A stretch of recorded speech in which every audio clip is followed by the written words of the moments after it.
여러분, 매일 아침 6시에 일어나 손주를 돌보고 어린이집 등원시키고 집안일까지 도맡아 하는데 정작 중요한 가족 결정에서는 늘 제외되는 기분이 어떨까요? 어머니, 다음 주부터 어린이집 옮길 거예요. 이 한마디를 듣는 순간 그동안 매일 아침 손주를 안고 그 어린이집 문을 열었던 기억들이 스쳐 지나갑니다. 하지만 그 결정에는 저는 없었습니다. 오늘은 현대 한국 사회에서 점점 더 많아지고 있는 가족 안에 보이지 않는 존재에 대한 이야기를 해보려 합니다. 손주 육아를 전담하면서도 정작 가족의 중심에서는 점점 멀어지는 어르신들의 현실, 그리고 우리가 놓치고 있는 것들에 대해서요. 잠깐, 영상 시작하기 전에 작은 부탁 하나 드릴게요. 이 영상이 도움이 되셨다면 구독 버튼과 좋아요 버튼 꾹 눌러주세요. 여러분의 구독과 좋아요 하나하나가 더 의미 있는 콘텐츠를 만드는 큰 힘이 됩니다. 그럼 이제 본격적으로 이야기 시작하겠습니다. 휴대폰 알람이 울립니다. 새벽 5시 50분.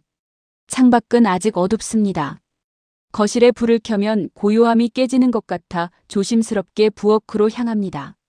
냉장고 문을 열 때도 소리가 나지 않게 천천히 조심스럽게. 아직 모두가 잠들어 있으니까요. 도마 위에 당근을 올려놓습니다. 칼질 소리가 생각보다 크게 느껴져서 더 조심스럽게 썰어냅니다. 손주가 좋아하는 계란말이, 어제 남은 고기를 활용한 볶음, 그리고 작은 과일 몇 조각. 5살 아이가 먹기 좋게 한 입 크기로 정성스럽게 자릅니다. 6시 30분이 되면 손주 방으로 들어갑니다. 작은 이불 속에서 새우처럼 몸을 구부리고 자는 모습이 너무나 사랑스럽습니다. 우리 강민이 일어날 시간이야. 부드럽게 이름을 불러주면 아이는 눈을 비비며 천천히 깨어납니다. 옷을 갈아입히는 것도 쉬운 일이 아닙니다. 아이는 잠이 덜 깬 상태라 칭얼거리고 이 옷은 싫다고 저 옷을 입겠다고 고집을 부립니다. 알았어. 그럼 강민이가 좋아하는 공룡 옷 입을까? 달래고 또 달래면서 겨우 옷을 갈아입힙니다. 세수도 해야 하고 머리도 빗겨야 하고 양치도 시켜야 합니다. 하나하나가 전쟁입니다. 그래도 아이의 작은 손을 잡고 욕실에서 나올 때면 뿌듯함이 밀려옵니다. 아침을 먹이는 시간. 할머니, 배 안 고파. 매일 듣는 말입니다. 조금만 먹자. 응? 할머니가 맛있게 해놨어. 숟가락으로 밥 한 술, 국 한 술을 번갈아 가며 먹입니다. TV를 틀어주면 그나마 입을 벌립니다. 이 모든 과정을 거쳐 8시 40분이 되면 현관문을 나섭니다. 어린이집까지는 걸어서 15분 거리. 아이의 손을 꼭 잡고 천천히 걷습니다. 할머니, 저기 고양이다. 아이가 가리키는 곳마다 함께 멈춰서서 구경해줍니다. 시간은 촉박하지만 아이의 호기심을 꺾고 싶지 않습니다. 어린이집 앞에 도착하면 담임 선생님이 반갑게 맞아줍니다. 할머니, 오늘도 수고하셨어요. 아니에요, 별 말씀을. 손주의 가방을 벗겨주고 신발을 신겨주고 한 번 더 안아줍니다. 우리 강민이 재미있게 놀다 와. 할머니가 데리러 올게. 집으로 돌아오는 길. 이제야 숨을 돌립니다. 발걸음이 무겁습니다. 무릎도 아프고 허리도 뻐근합니다. 하지만 집에 가면 설거지가 기다리고 있고 빨래도 돌려야 하고 저녁 준비도 생각해야 합니다. 이 모든 것이 어제도 그랬고 오늘도 그렇고 내일도 그럴 일상입니다. 누가 시킨 것도 아닙니다. 그냥 당연하게 자연스럽게 맡게 된 일들입니다. 며느리도 일하는데 내가 해야지. 그렇게 생각하며 하루를 시작합니다. 하지만 가끔, 정말 가끔은 생각합니다. 나는 언제까지 이렇게 살아야 하나. 그 생각이 고개를 들 때쯤이면 손주의 웃는 얼굴이 떠오르고 이내 그 생각을 지워버립니다. 오후 3시. 어린이집에서 전화가 옵니다. 할머니, 강민이가 열이 조금 있는 것 같아요. 일찍 데려가 주실 수 있으세요? 가슴이 철렁합니다. 급히 외투를 걸치고 집을 나섭니다. 어린이집에 도착하니 아이가 축 늘어져 있습니다. 이마에 손을 댔을 때의 그 뜨거움. 우리 강민이 많이 아픈가 보네. 할머니가 병원 데려갈게. 택시를 타고 소아과로 갑니다. 대기실에서 순서를 기다리는 동안 아이를 무릎에 앉혀놓고 등을 토닥입니다. 진료를 받고 약을 타고 다시 집으로 돌아옵니다. 아이를 재우고 미음을 끓입니다. 며느리에게 연락합니다. 강민이가 열이 나서 병원 다녀왔어. 약 먹이고 재웠으니 걱정 마. 답장이 옵니다. 아이고, 어머니 죄송해요. 제가 회의 중이라 못 나갔네요. 감사합니다. 감사합니다. 그 말을 들으면 뿌듯하기도 하지만 한편으로는 묘한 기분이 듭니다. 감사하다는 말을 들어야 할 관계일까? 우리는 가족인데. 저녁이 되어 아들이 퇴근합니다. 엄마, 오늘도 고생 많으셨어요. 강민이는 좀 어때요? 약 먹고 자고 있어. 걱정 마. 아들은 고맙다는 인사를 하고 자기 방으로 들어갑니다. 며느리는 더 늦게 들어옵니다. 9시가 넘어서야 현관문이 열립니다. 어머니, 오늘 정말 죄송했어요. 제가 빠져나올 수가 없었어요. 괜찮아. 일 바쁜 거 아는데 뭐. 다음 날. 아이의 열은 내렸지만 어린이집은 하루 쉬는 게 좋겠다는 판단이 섭니다. 하루 종일 아이와 집에 있습니다. 그림책도 읽어주고 블록도 쌓아주고 같이 낮잠도 잡니다. 그러다 문득 휴대폰을 봅니다. 가족 단톡방에 사진이 몇 장 올라와 있습니다. 며느리가 올린 사진들. 지난주 주말에 놀이공원 갔던 사진입니다. 아들, 며느리, 그리고 강민이. 환하게 웃고 있는 세 사람의 모습. 그날 자신은 집에 있었습니다. 어머니는 피곤하실 테니 푹 쉬세요. 저희끼리 다녀올게요. 며느리의 그 말에 괜찮다고 했습니다. 실제로 피곤하기도 했으니까요. 하지만 사진을 보니까 마음 한편이 서늘합니다. 저 웃음 속에 자신은 없습니다. 매일 아침을 함께 먹고 매일 손을 잡고 어린이집을 가고 아플 때 병원에 데려가는 사람. 하지만 사진 속에는 없는 사람. 더 놀라운 것은 며칠 후였습니다. 저녁 식사 중에 며느리가 말합니다. 어머니, 다음 주부터 강민이 어린이집을 옮기기로 했어요. 집에서 좀 더 가까운 곳으로요. 순간 멈칫합니다. 숟가락을 든 손이 공중에 멈춥니다. 그래? 언제 그렇게 결정했어? 아, 저번 주에 남편이랑 상담 다녀왔어요. 프로그램도 더 좋고 시설도 깨끗하더라고요. 저번 주. 그때 자신은 강민이를 데리고 기존 어린이집에 가고 있었습니다. 비가 와서 우산을 함께 쓰고 걸었던 기억이 납니다. 그 어린이집 선생님들 얼굴도 이제는 익숙합니다. 매일 보는 사이니까요. 그렇구나. 좋은 곳이면 다행이네. 그렇게 대답은 했지만 목소리가 평소와 달랐을 겁니다. 아들이 눈치를 챘는지 말합니다.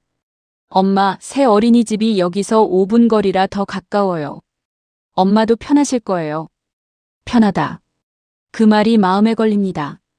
거리가 가까워지는 것보다 중요한 건 왜 자신과는 상의하지 않았을까 하는 마음입니다.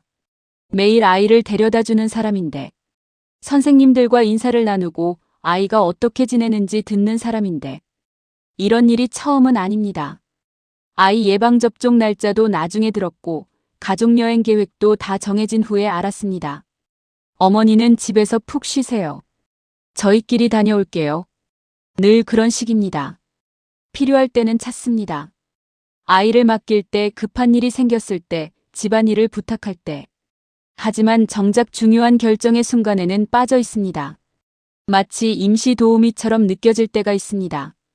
밤에 홀로 누워서 생각합니다. 나는 이 집에서 어떤 존재일까? 가족이라고 하지만 진짜 가족처럼 느껴지지 않을 때가 있습니다. 필요한 사람이지만 투명한 사람. 거기 있지만 없는 것처럼 여겨지는 사람. 어머니 덕분에 저희가 일할 수 있어요. 정말 감사해요. 며느리가 가끔 이렇게 말합니다. 고마운 말입니다. 인정받는 기분도 듭니다.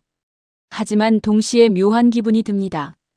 감사하다는 말 속에는 거리감이 있습니다. 마치 고용관계에서 오가는 말처럼 들릴 때가 있습니다. 친정어머니가 손주를 돌볼 때는 다른 것 같습니다. 며느리의 카톡을 보면 알 수 있습니다. 엄마, 오늘 강민이 데려다 주셨어요? 우리 엄마 최고. 사랑해요. 이모티콘도 하트로 가득합니다. 자신에게는 어떨까요? 어머니, 오늘도 수고하셨습니다. 감사합니다. 존댓말, 감사 인사. 정중하지만 거리가 있습니다. 물론 며느리가 예의 바른 것은 좋은 일입니다. 하지만 가끔은 더 가까워지고 싶다는 생각이 듭니다. 명절이나 생일 때는 더 그렇습니다. 친정 쪽 모임에는 온 가족이 갑니다. 아들도 손주도 함께. 우리 외할머니, 외할아버지. 강민이가 환하게 웃으며 달려갑니다. 사진도 많이 찍습니다. 단체 사진, 가족 사진. 친정어머니 생신에도 갑니다.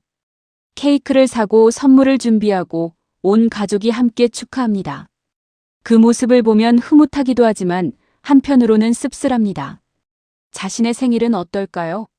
아들이 케이크를 하나 사옵니다. 엄마 생신 축하드려요. 며느리도 선물을 줍니다. 고맙습니다.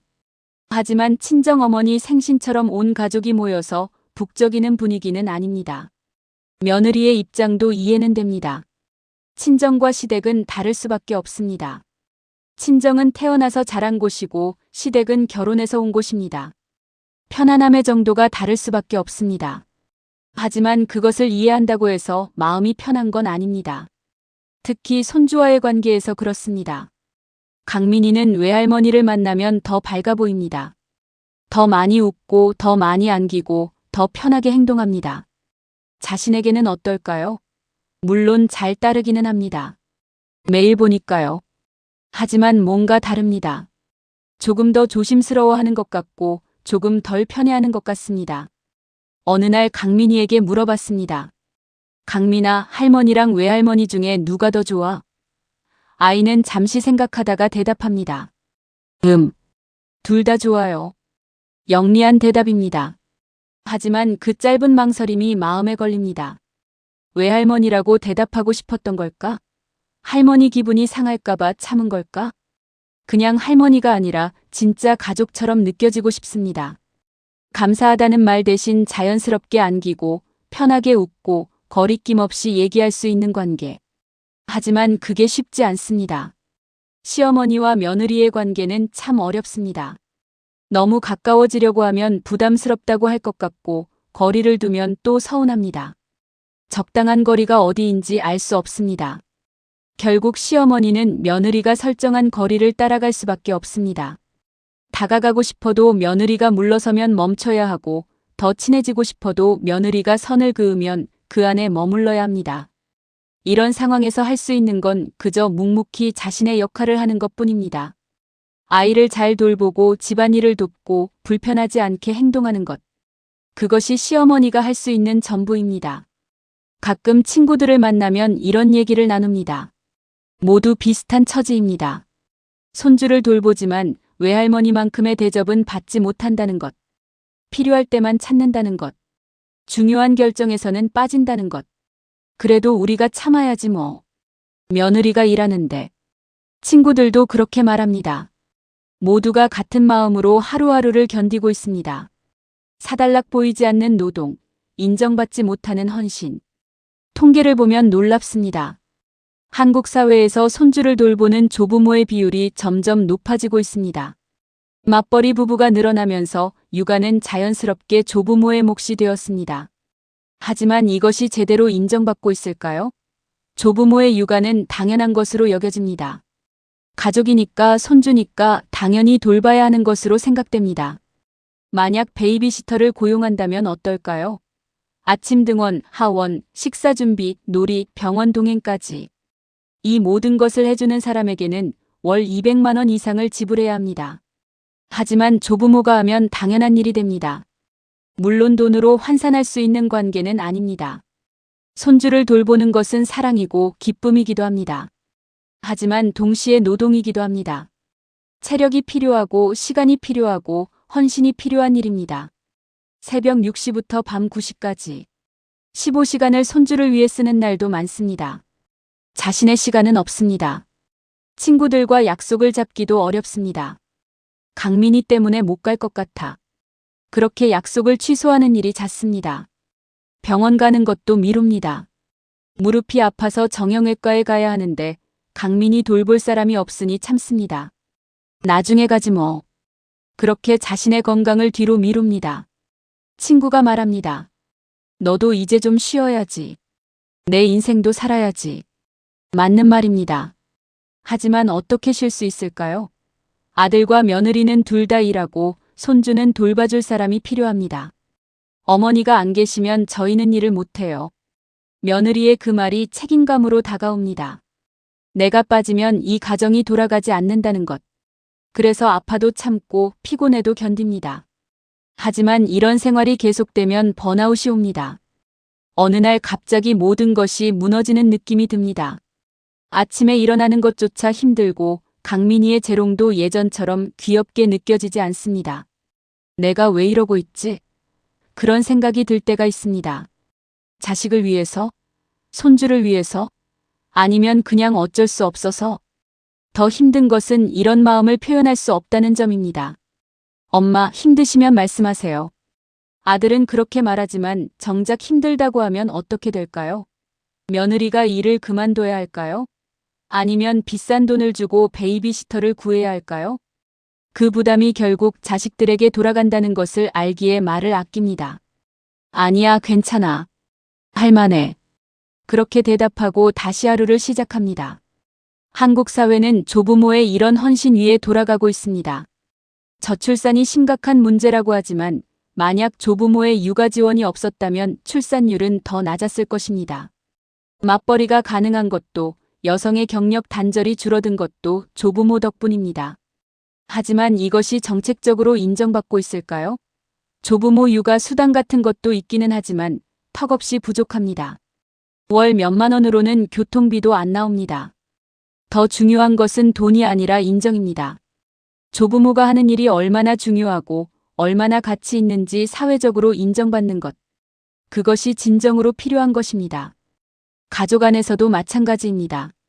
당연하게 여기지 말고 진심으로 감사하고 존중하는 것. 중요한 결정에 함께 참여시키는 것. 그것이 조부모가 바라는 것입니다. 돈으로 보상받기를 원하는 것이 아닙니다. 그저 보이는 존재가 되고 싶은 것입니다. 투명하지 않은 존재, 목소리를 낼 수 있는 존재, 가족의 일원으로 인정받는 존재가 되고 싶은 것입니다. 그럼에도 불구하고 시어머니는 오늘도 새벽에 일어납니다. 손주의 도시락을 싸고 옷을 입히고 어린이집에 데려다 줍니다. 왜일까요? 답은 간단합니다. 사랑하기 때문입니다. 강민희의 작은 손을 잡고 걸을 때 아이가 할머니 사랑해.